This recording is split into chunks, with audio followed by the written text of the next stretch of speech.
যুবক, তোমার মোবাইলে যদি টেকনোলজির মাধ্যমে যদি তোমার মোবাইলে ফ্রি পেড সিস্টেম করতে পারে যে টাকা শেষ, কথা কেটে যাবে। যদি বিদ্যুতে ফ্রি পেড করতে পারে, টাকা শেষ, বিদ্যুতের সংযোগ বিচ্ছিন্ন হয়ে যাবে, বিদ্যুৎ অফিসালাদের আসতে হবে না। তাইলে যে আল্লাহ আকাশ জমিন সব কিছু তৈরি করছেন, তোমার মতো আমার মতো এক ফোঁটা পানির থেকে তৈরি করছেন, ওই আল্লাহ কি সিস্টেম ফিট করতে পারতো না যে আমার টাকা দিব না, অক্সিজেন চলবে না? না পারতো না? না আপনাদের কথাই সত্য হয়ে গেল, আল্লাহ সব দিয়া খালি হয়ে গেছে? হ্যাঁ, আল্লাহ কি খালি? তাইলে তো ওদের কথাই সত্য, আল্লাহর নবীরে দিয়ে আল্লাহ গেছে খালি হয়ে। আল্লাহ কি খালি? না না না, যদি আল্লাহ খালি হয়ে যেত তাইলে আসে কোত্থেকা? হ্যাঁ, আল্লাহ খালি হয় না। বিধায় আমার বোঝানোর উদ্দেশ্য হলো, যে যেই ক্ষেত্রে আছে, নারী নারীত্বের ভিতরে, যুবক যৌবনের ভিতরে, বৃদ্ধ অবস্থায়, দোকানওয়ালা দোকানে, হাটওয়ালা হাটে, বাজারওয়ালা বাজারে, খেতওয়ালা খেতে, খামারওয়ালা খামারে, অফিসওয়ালা অফিসে, আদালতওয়ালা আদালতে, মেইলওয়ালা মেইলে, ফ্যাক্টরিওয়ালা ফ্যাক্টরিতে, বাড়িওয়ালা বাড়িতে, ঘরওয়ালা ঘরে, রোডওয়ালা রোডে, ঘাটওয়ালা ঘাটে, সে আল্লাহর কাছে মূল্যায়িত হবে তো হবে কি করে? এটাই হলো আমার আলোচ্য বিষয়, এটাই হলো আমার ভাবানের বিষয়। কেননা কার প্রদীপ কখন নিচবে কেউ জানে না। এই গ্রামও দুই চারটা কাহিনী হবে যে সকালে বড় সাইজাগে যা বাহির হয়েছে যুবক, চোখ ভরা স্বপ্ন ছিল, বুক ভরা আশা ছিল। স্বপ্ন দেখলেও দেখা যেত যে স্বপ্নের কোনো শেষ নাই, কত স্বপ্ন সে দেখতেছিল। কিছু স্বপ্ন তো মানুষ ঘুমে দেখে, আর অধিকাংশ স্বপ্নই মানুষ সজাগ অবস্থায় দেখে। সে কিন্তু সজাগ অবস্থায় স্বপ্ন দেখতেছিল যে কাল পরশু এটা হবে, তরশু এটা হবে, 1 মাস পরে এটা হবে, 2 মাস পরে এটা হবে, 1 বছর পরে এটা হবে, 2 বছর পরে এটা হবে। বুক ভরা আশাও ছিল। ঘরের থেকে সকালে বাহির হয়েছে, বিকালে লাশ হয়ে ফিরে আসছে। এরকম উদাহরণ এই এলাকায় আছে না? নাই? হ্যাঁ, তো মানুষ জিনিস তৈরি করে আর নিজেই লেখে, কতদিনের গ্যারান্টি। হায় হায়, জান জান জান, RFL এর জিনিসের উপরও গ্যারান্টি কার্ড লেখা আছে, ঠিক না? ঘরের পাংখাগুলার ভিতরে গ্যারান্টি কার্ড লেখা আছে, প্রত্যেকটা প্রসাধনী জিনিসের গায়ে গ্যারান্টি কার্ড লেখা আছে। কিন্তু যেই কার্ডটা লেখলো, ওরে যদি জিজ্ঞাসা করি তোর গ্যারান্টি কত দিনের, তো একটা মুস্কি হাসি দিয়া বলবে, চান গ্যারান্টি নাই, আমাদের কারো গ্যারান্টি নেই। এই জন্যই তো জমিন আমাদেরকে প্রতিদিন শতবার সতর্ক করে, যদিও তার চিৎকার শোনার মতো কোনো মাইক্রোফোন এখনো আসে নাই, যদিও তার চিৎকার শোনার মতো কোনো টেকনোলজি এখনো অস্তিত্বে আসে নাই। একটা দিন ছিল টেকনোলজি উন্নতি করছে, আমি মানি। একটা দিন ছিল জ্বর মাপতে হলে জিহ্বার নিচে দিতে হতো অথবা বগলের নিচে দিতে হতো। আজকে একটা দিন দেখতেছি এখন আর বগল তলে দিতে হয় না, এখন আর জিহ্বার নিচেও দিতে হয় না। যাইতে দেরি, ডাক্তার জ্বর মাইপা নিতে দেরি করে না, মেশিন লাগানো আছে, ক্রস করতেই ডাক্তার হইতে পারে। কিন্তু জমিনের চিৎকার শোনার কোনো মেশিন এখনো আসেনি। আসবে কিনা এটা আমি জানি না। জমিন প্রতিদিন চিৎকার দেয়, তামসি আলা বাহারি মাসিব কাফি বাতুল, তুমি আমার পিঠে চলো বটে, অতি সত্বর আমার পেটে আসবে। তখন তুমি দেখবে কত দানে কত চাও। তখন তুমি দেখবে দুধ কোনটা, পানি কোনটা। তখন তুমি দেখবে সত্য কোনটা, মিথ্যা কোনটা। তখন তুমি দেখবে বাস্তব কোনটা, অবাস্তব কোনটা। তখন দেখবে তোমার সঙ্গী কে আর কে তোমার সঙ্গী না। তখন তুমি বুঝবে আপন কে পর কে। হয় প্রত্যেক স্ত্রী বুঝবে স্বামী আপন কিনা, তখন স্বামীও বুঝবে স্ত্রী আপন কিনা। মা বাবাও বুঝবে। রাগ হয়ে যাবেন, রাগ হয়ে যাবেন? বলবো? হ্যাঁ, এইখানে বহুত অধিকাংশ লোকই বাপদাদার সম্পত্তিতে থাকেন, ঠিক না? ঠিক না? আমি হাত উঠাইতে বলবো না, কিন্তু অধিকাংশই মনে হয় বাপদাদার সম্পত্তিতে থাকেন। বারাটিয়া হইলেও হইতে পারে, কিন্তু কম। এখনো অত বারাটিয়া এখানে ঢোকে নাই, ঠিক না? কিন্তু একজনও মনে হয় এখানে হবে না যে প্রতিদিন সকালে বাপদাদার জমিনে থাকি। অন্যের বাড়িতে থাকলেও তো মাসে একটা ভাড়া গুনতে হইতো, ঠিক না? ঠিক আছে, বাপদাদার সম্পত্তিতে থাকি, ভাড়া নাই দিলাম আর দেই না, এটাই সত্য। কিন্তু প্রতিদিন সকালে বাপের নামে 1 টাকা, মার নামে 1 টাকা আমি সৎকার করি বা দান করি, এরকম একজনও এখানে নেই। একজনও হাত উঠাইতে পারবে না। ওই একজন উঠাইছে ওইখান থেকে। এটাই বাস্তব, কেউ কারো সঙ্গ দিবে না। যদি আমি আবার পিছনে যাইতেছি, আমার কথার উদ্দেশ্য এটাই যে এই ছোট্ট জীবনটা মূল্যায়িত হবে কিভাবে। যে যেই ক্ষেত্রে আসি, যে যেই বয়সে আসি, যে যেই পেশায় আসি, যে যেই যোগ্যতা নিয়ে আসি, এটা মালিকের কাছে মূল্যায়িত হবে কিভাবে। মূল্যায়িত বোঝেন? মালিকের কাছে দাম পাবে কিভাবে? মালিককে, যিনি 1 ফোঁটা পানির থেকে নিয়ে আসছেন। এই জন্যই মালিক কখনো চিৎকার দিয়া জিজ্ঞাসা করে, আবদি ইলাইন, কোথায় চললি? মান আরাদা আন্নি, আমার থেকে তোকে বিমুখ করলো তো করলো কে? কোরআনও বলে, ইয়া আইয়ুহাল ইনসান মা গাররাকা বিরাব্বিকাল কারীম, ও মানুষ, তোকে আল্লাহ থেকে বিমুখ করলো তো করলো কে? ইয়া আইয়ুহাল ইনসান। আমি বাংলায় বুঝাইতে পারতেছি না আপনাদেরকে, এটা একটা ব্যথা ভরা চিৎকার। উদাহরণ আমার কাছে কিচ্ছু নাই, হয়তো দিলে আল্লাহর সাথে এটা সামঞ্জস্য হবে না। মা যখন অতিষ্ঠ হয়ে হয়, মার চেয়েও সারা দুনিয়ার মাদের মমতা এক জায়গায় যদি এক করা হয়, তো তাইলে প্রত্যেক বন্দাকে আল্লাহ এর চেয়েও বেশি 70 গুণ ভালোবাসে। মা যখন কোনো ক্ষেত্রে চিৎকার দিয়া বলে বেটা দুধ খাওয়ায়, দুধ কিন্তু দুধ কি জিনিস থেকে হয় এটা আপনারা জানেন না। বাইনা ফারসিন ওয়া দামিন লাবানান খালিসা, মার রক্তগুলা দুধে রূপান্তরিত হয়। কুদরতি মেশিন দিয়া রক্তগুলা দুধ হয়, ওটা আপনার আমার মুখে যায়। মা যেমন কখনো কখনো আর্তনাদ করে, বেটা বললি তো বললি কি করলাম। আল্লাহ চিৎকার, কোরআনও চিৎকার দিতেছেন, বাণী আল্লাহ, কিন্তু আল্লাহর দিকে সম্বোধন করা ঠিক না। কোরআন চিৎকার দিতেছে, ইয়া আইয়ুহাল ইনসান মা গাররাকা বিরাব্বিকাল কারীম, রব্বে করিম থেকে তোকে বিমুখ করলো তো করলো কে? হাদিসে কুদসি আল্লাহ বলতেছেন, মা গাররাকা আন্নি, তোকে আমার থেকে বিমুখ কে করলো? কোথায় চললি? আমা কুনতা মা আম্মাহিনা, তোর কি মনে ওঠে না তুই একটা বিদ্যুটে দুর্গন্ধময় পানি ছিলি? ফামান জালাকা দামা, তোর এই বিবেক বুদ্ধি কি তোকে কোনোদিন বলে না যে তোর উৎস কি ছিল? তুই একটা বিদ্যুটে দুর্গন্ধময় পানির থেকে ছিলি। যুবককেও বলতেছি, যুবক, কখনো কি এই ব্রেনের কোনায় জাগে না, এই বিবেক বুদ্ধির ভিতরে বিদ্যার কোনায় কখনো কি আসে না যে আমি তো একটা বীর্যই ছিলাম?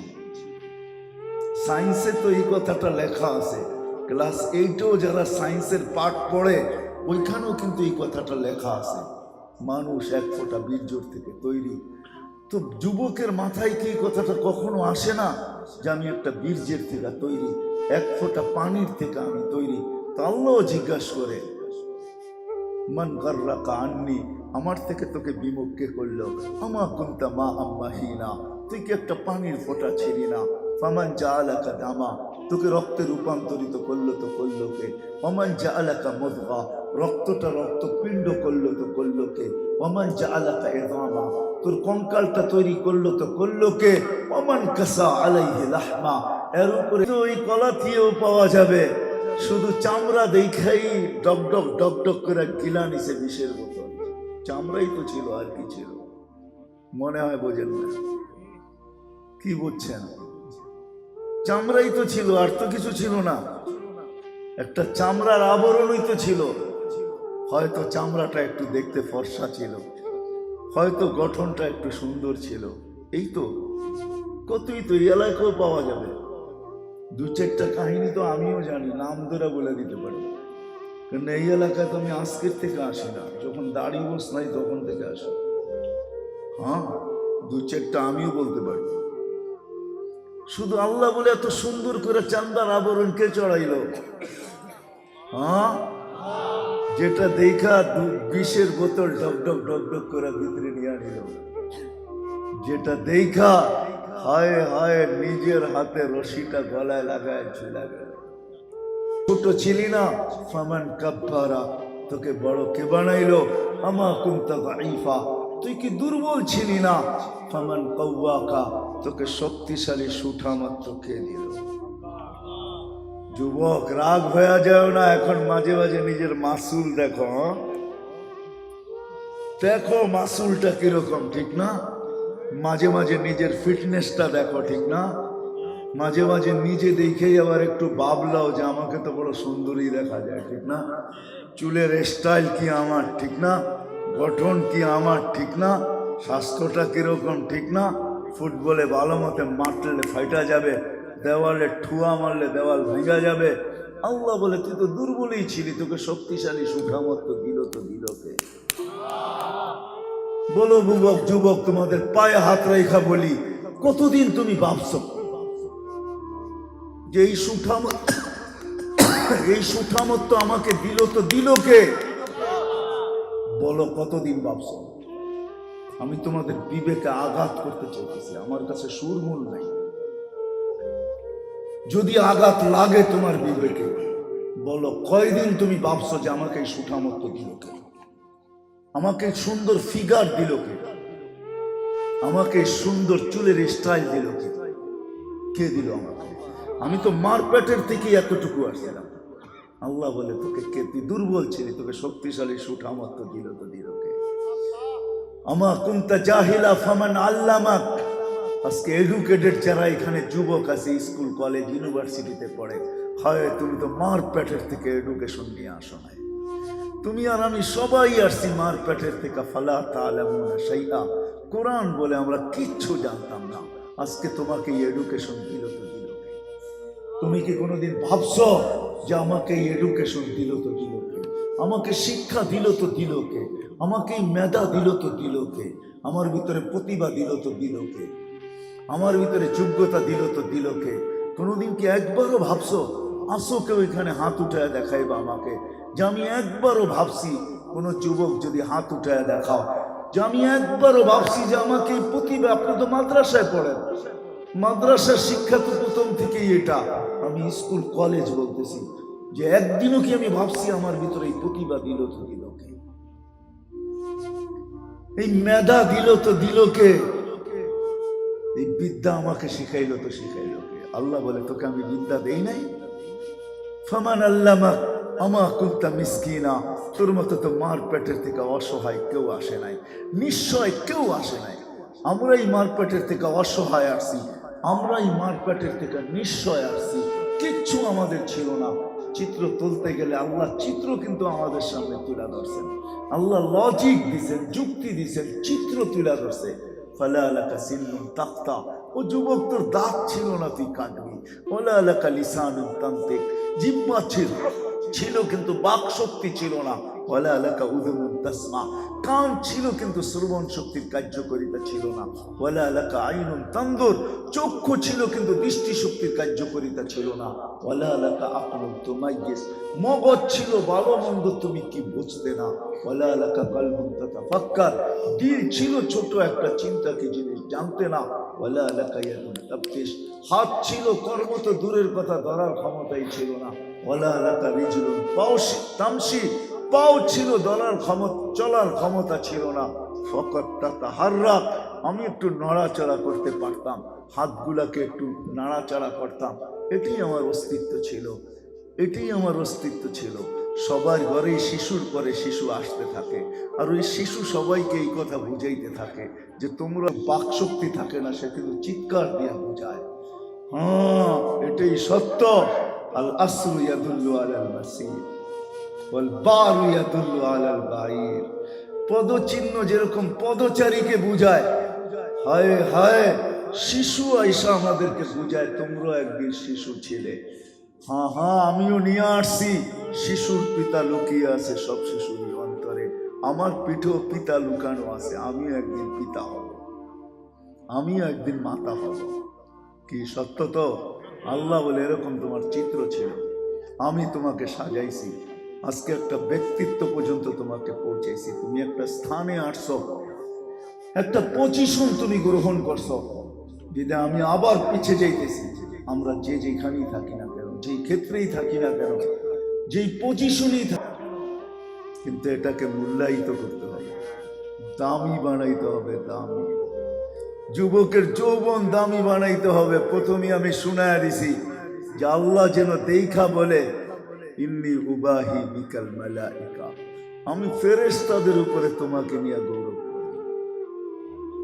আবার যেন আল্লাহ এটাও বলে লাউলা শাবাবা খুশা, ও যুবক তুই যদি জমিনে না থাকতি, লাজালতুস সামা হাদিদা, আমি আকাশকে বহুত আগে লোহার, ওয়াল আরদা সাফসাফা, জমিনকে বহুত আগে তামার, ওমা আনজালতু মিনাস সামাই কাতরা, আকাশ থেকে বৃষ্টির একটা ফোঁটা না, ওমা আম্বাততু মিনাল আরদি হাব্বা, জমিন থেকে একটা শস্যের দানা না, বাল আনজালতু আলাইহিমুল আযাবা সাব্বা, একের পর এক আযাব দিয়ে ধ্বংস করে দিতাম। কিন্তু পারি না তো যুবক, তোর জন্য পারি না, তোকে দেখলে আর পারি না। আমরা হয়তো ভাবতেছি হায় হায় এই থিওরি কোনোদিন সত্য না, আমার জীবন আমি কাটাবো, যেমন খুশি তেমন কাটাবো। জীবনটা আমার না, অস্তিত্বটা আমার না, এর ভিতরে যা ফিটিং আছে একটাও আমার না।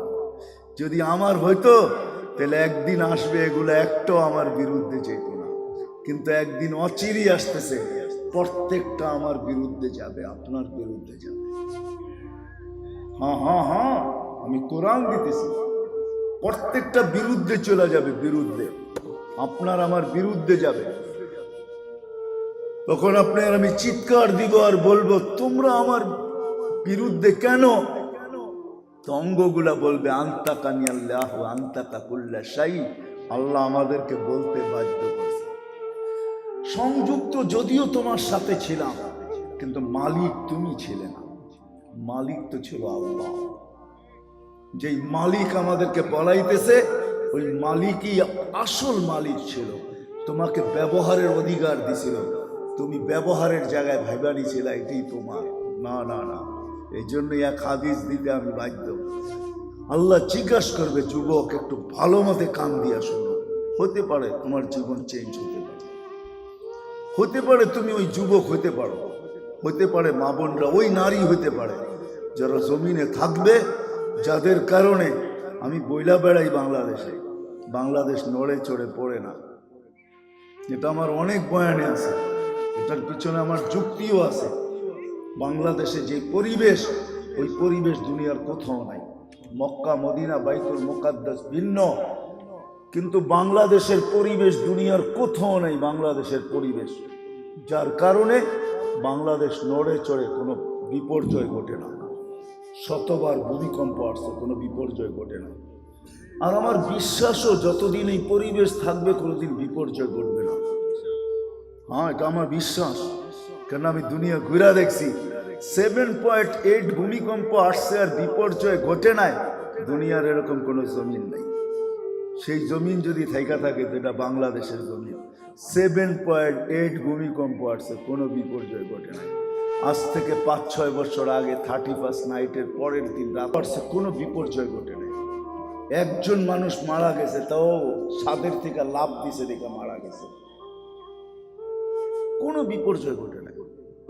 এক সপ্তাহ আগেও আসছে 6.1 বেবি ভূমিকম্প আসছে, কোনো বিপর্যয় ঘটে নাই। ঘটছে?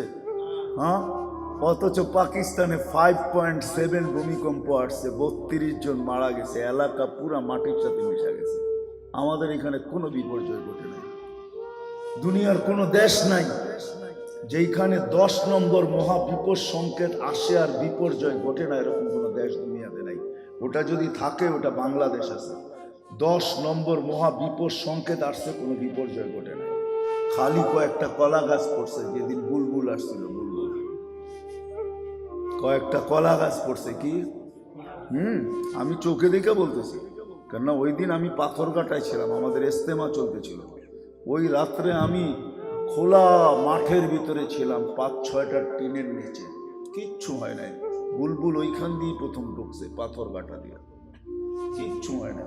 সকালে আমি ঢাকা রওনা দিছি, রাস্তায় কয়েকটা কলা গাছ পাইছি, অধিকাংশগুলো আমি হাতে সরায় গাছ।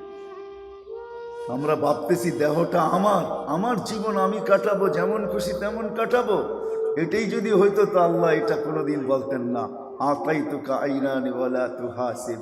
তুমি ভাবছো কি দৃষ্টিশক্তি আমি দিছি আর তোমাকে আমি হিসাব নিব না?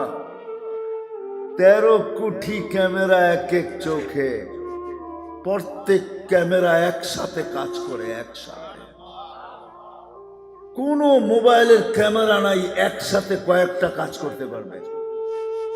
13 কোটি ক্যামেরা এক এক চোখে, 2 চোখে 26 কোটি ক্যামেরা, প্রত্যেক ক্যামেরা আলাদা আলাদা ভাবে দেখে। 26 কোটি ক্যামেরা 2 চোখে। শুধু ক্যামেরা না, এর পিছনে সেভ করে রাখার মতো টেকনোলজি পিছনে ফিট করা আছে, যার কারণে ছোটবেলা দেখা, ছোটবেলার বন্ধু বুড়া হওয়ার পরে একজন আরেকজনের দেখে মুস্কি হাসে। হাসিস কেন? চিনা ফেলছো আমাকে? কি যে কস, তোরে চিনবো না? রামের কান্দার স্কুলে তো একসাথেই পড়ছি, ঠিক না? কলাতি আর প্রাইমারি তো একসাথেই ছিলাম, ঠিক না? তুই ভাবছস তোকে ভুলা যাবো? না না, শুধু চোখে দেখে নাই, সেপও করে রাখছে। আল্লাহ বলে আতাইতুকা আইনানি ওয়ালা উহাসিব। যুবক ভাবছস তো ভাবছিস কি তোকে দৃষ্টি শক্তি দিছি, হিসাব নিব না। আতাইতুকা উদুনানি ওয়ালা উহাসিব। তোকে শ্রবণ শক্তি দিছি আর হিসাব নিব না। আতাইতুকা লিসানান তানতিকু বি ওয়ালা উহাসিব। তোকে বাক শক্তি দিছি আর হিসাব নিব না। আতাইতুকা আকলান তুমাইয়িজু বি। এরকম বিবেক বুদ্ধি তোকে আমি দিছি আর তুই ভাবছিস হিসাব নিবি না, নিব না। কি করে তুই ভাবতে পারলি যে বিবেক বুদ্ধির উপরে ভর করে উন্নত? মানুষের বিবেক বুদ্ধি যদি না হইতো তাহলে দুনিয়া এতটুকু উন্নত হইতো না। ওই 100 বছর আগের কলাতি, 100 বছর আগেরটা আজও থেকে যেত। ঠিক কে ঠিক না? সত্য তো? কি দিয়া মানুষ উন্নত করছে? এটা দিয়ে, এটা কে দিছে? এটা বোঝেন তো? ব্রেন, চিন্তা ক্ষমতা, বিবেক বুদ্ধি দিছে মানুষ। মানুষ দেখছে পাখি ওরে, আমি উড়বো কি কইরা? তো আল্লাহ মানুষের ব্রেনের ভিতরে ঢালছে, এইভাবে জোড়া লাগায় কিন্তু উড়বি। মানুষ দেখছে সমুদ্রের ভিতরে ভাসমান কাঠ, তো মানুষ ভাবছে আমি ওর বাসবো কি কইরা? তো আজকে লোহাকে বাসায় দিতেছে, ঠিক না? হায় হায়, এক সময় ছিল মানুষ তারের মাধ্যমে কথা বলতো, তার। এই জন্যই লেখা আছে বেতার, একটা হলো তার, একটা হলো বেতার। হ্যাঁ, টেলিফোনকে তারওয়ালা বলা হয়, তার যোগাযোগ কেন্দ্র। মানুষ তারের মাধ্যমে কথা বলতো, ভাবছে তার ছাড়া কথা বলি তো কি করে? আজকে মুঠোফোন চলে আসছে। আল্লাহ বলে তোকে এরকম আকল দিছি, তুই ভাবছিস হিসাব নিব না। আতাইতুকা কলবান তাতাফাক্কারু বি ওয়ালা উহাসিব। তোর ধারণা, তোর বিবেক কি এটা বলে মানুষ আল্লাহর কাছে বিচার চাইতেছে? তোর বিচার কি এটা বলে যে তোকে আমি এরকম একটা দিল দিছি আর তোর হিসাব নিব না? আতাইতুকা ইয়াদানি ওয়ালা তুহাসিব। তোকে আমি হাত দিছি ধরার জন্য, কর্ম করার জন্য, আর হিসাব নিব না। আতাইতুকা রিজলানি তামশি বিহা ওয়ালা উহাসিব। তোর ধারণা কি আমি তোকে পাও দিছি চলার জন্য আর তোর হিসাব নিব না? তো কোরআন চিৎকার দিয়া বলতেছে আফা হাসিবতুম আন্নামা খালাকনাকুম আবাস ওয়া আন্নাকুম ইলাইনা লা তুরজাউন। তোর ধারণা কি অনর্থক সৃষ্টি আর তুই আমার কাছে ফিরবি না? চলে যেতে হবে, চলে যেতে হবে। লম্বা আমি করব না, চলে যেতে হবে সবাইকে। থাকার সুযোগ কারো নাই। আমাদের এলাকার কবরগুলো আমাদেরকে প্রতিদিন চিৎকার দিয়া বলে হায় হায়, গত বৎসরও আমি আসছিলাম, রামের কান্দা দিয়া যে গলাতিয়ার ভিতরে এত সুন্দর রাস্তা হয়েছে, এটা আজকেই আমি দেখলাম। রামের কান্দা আমি 100 বার মনে হয় আসছি, কিন্তু এই রোডটা এরকম ছিল না, পায়ে হাইটে এদিকে আসতে হতো, খালটাও ছিল, কিন্তু আজকে দেখলাম হাইওয়ের মতো রোড হয়ে গেছে, ঠিক না? হ্যাঁ, কবরগুলো আমাদেরকে চিৎকার দিয়া বলে, হয় হয় বাস্তব এটাই, আমরা ছিলাম হয়তো পায়ে হাইটা এখান থেকে যাইতে হতো জিঞ্জিরা, ঠিক না? হ্যাঁ, মমিন কোম্পানির পুর পর্যন্ত জিঞ্জিরার থেকে মমিন কোম্পানির বাস আসতো, ঠিক না? ওই বাস যেটা চাবি দিয়ে স্টার্ট হইতো না, সামনে একটা আসিল, ঘুরাইতে ঘুরাইতে পরে স্টার্ট হইতো। হ্যাঁ, রুদপুর পর্যন্ত আসতে আসতে যে কয়বার বন্ধ হইতো, কয়বার যে আরে ঘুরাইতে হইতো, এটা ওই বাচালাই জানে, আর কেউ জানে না, ঠিক না? একটা আসলে আরেকটা ক্রসিং করতে গেলে হায় হায় না জানি কতবার এটা পড়ছে পানির ভিতরে, এটাও কোনো হিসাব কিতাব নেই, কেননা রাস্তা ছিল কাঁচা চিপা। কবরগুলো আমাদেরকে এই কথাই বলে যে আমরাও একদিন ছিলাম, আজকে তোমরা আসো ফকফকে দুনিয়ায়, একদিন আমাদের মতো অন্ধকার ঘরে তোমরাও আসবে। কবির কথাই সত্য, মিলে খাক মে আহলে শাহ कैसे कैसे, জমি খা গই নৌজুয়া कैसे कैसे। কত বাদশাহী তো মাটির নিচে শেষ হয়ে গেল, কত জমিনই তো কত যুবককে অস্তিত্বহীন করে দিল। এটাই সত্য। আজল নে না ছোড়া কেসরা না দারা, মৌত আজ পর্যন্ত কাউকে ছাড়ে নাই। মৌতকে ফাঁকি দেওয়া যায়ও না, ওভারটেক করা যায়ও না। কোরআন এটাই বুঝায়, ইউদরিকাল মৌত, মৌত তোমাকে ধরবেই ধরবে। সীমারেখা আসতে দাও, থাবা আসতে দেরি হবে না। ভাগবে তো ভাগবে কোথায়, আইনাল মাফার। কোরআন বুঝাইতেছে তুমি কোথায় ভাগবে, তো আল্লাহ আবার বুঝাইতেছে যেখানেই ভাগবে ইল্লা বিসুলতান, আমার রাজত্বের বাহিরে তোমার যাওয়ার ক্ষমতা নাই। যদিও নাকি পালাও তুমি আকাশেতে লাগিয়ে সিঁড়ি, সিঁড়ি লাগায় আকাশে চলে গেল লাভ হবে না, কারণ আল্লাহ নিজেই বলতেছে আনা মা কুম আইনা মা কুনতুম, তোমরা যেখানে যাবে ওইখানে আমি তোমার সাথে হব। আমি যদি জিজ্ঞাসা করি আল্লাহ কতটুকু দূরত্ব থাকবে আপনার আর আমার, তো আল্লাহ কোরআনে জানায় দিতেছেন আকরাবু মিন হাবলিল ওয়ারিদ, তো রগে পারবি না, চলে যেতে হবে। বিদায় যে যে ক্ষেত্রে আছে পাবেন। আজকে যুবক তোমার পায়ে হাত রেখা বলে তুমি ভাবো, তুমি আল্লাহর কাছে মূল্যায়িত কতটুকু, বা কিভাবে মূল্যায়িত হবে? নারী ভাবক, মা বোনরা ভাবক যে আমি আল্লাহর কাছে মূল্যায়িত। হ্যাঁ, আমি চোখে দেখা বলতেছি, আমি পারফিউম ব্যবহার করি না, কিন্তু আমি করতেও পারি না। কারণ কি জানেন? করতে গেলে ওই পারফিউম লাগাইতে দেরি, হাওয়া হইতে দেরি হয়।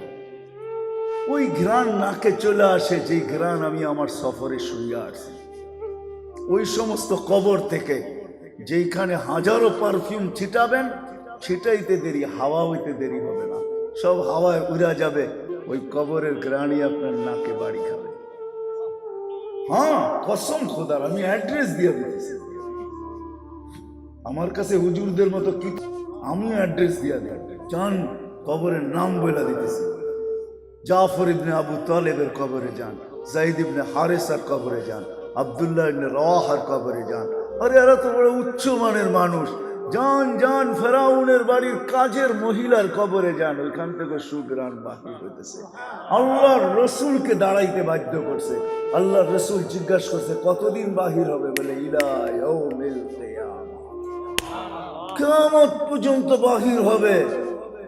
জর্ডানে এক সাহাবীর কবর আছে, ছিদ্র করা আছে, ছিদ্র করা, যে যায় সেই ছিদ্রের ভিতরে নাক লাগায়, যখন নাক লাগায় বাহির হয়ে আসে, আমার বিশ্বাস কিয়ামত পর্যন্ত আর কোনো পারফিউম আর সুগ্রাণ আর নাকে সুগ্রাণ মনে হবে না, কেননা আমিও দিয়ে আসছি ওইখানে না।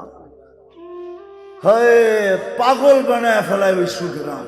শুধু শুধু আল্লাহ রসুল বলেন না, ইন্নী আজিদুল রিহা জান্নাত ইয়া জিবরিল, হ্যাঁ হুনা জিবরিল, এইখান থেকে জান্নাতে সুগ্রাণ পাইতেছি। বলছে এটা সুগ্রাণ না, এটা ফেরাউনের বাড়ির কাজের মহিলার কবর থেকে বাড়ি। সে নিজেকে আল্লাহর কাছে মূল্যায়িত করছিল, নারী বটে, কোরবানি তাকে অনেক দিতে হয়েছে, ত্যাগ অনেক স্বীকার করতে হয়েছে। তাহলে মা নিজের চোখের সামনে দেখতেছে দুধের শিশু মেয়ে জ্বলন্ত জ্বলতেছে। ফেরাউন তেলের ভিতরে পুইনা মারছে, টকবকে তেলের ভিতরে দুধের শিশুকে ছেড়া দিছে, হাড্ডি আলাদা, মাংস আলাদা হয়ে গেছে। আর মা দাঁড়ায় দাঁড়ায় দেখতেছিল, চোখে পানি ঝরতেছিল, উপরের দিকে বারবার তাকাইতেছিল, হাতগুলা মাঝে মাঝে উপরে উঠতেছিল। ফেরাউনের সামনে কিছু করার ক্ষমতা তার ছিল না।